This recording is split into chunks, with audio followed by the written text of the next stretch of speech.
Hi friends, I am Ankit and today I will show you how to save Gmail email as PDF. Friends, if you want to save or send or receive email in PDF format in Gmail, then you need to open the email which you want to save in PDF format. Now after opening the email, you need to click on the print icon.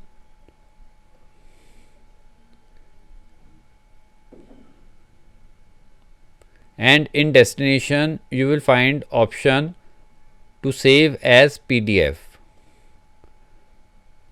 Now click on save. I will save it on my desktop.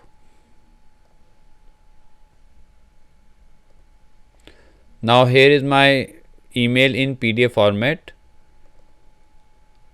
So friends, this is our email saved in PDF format.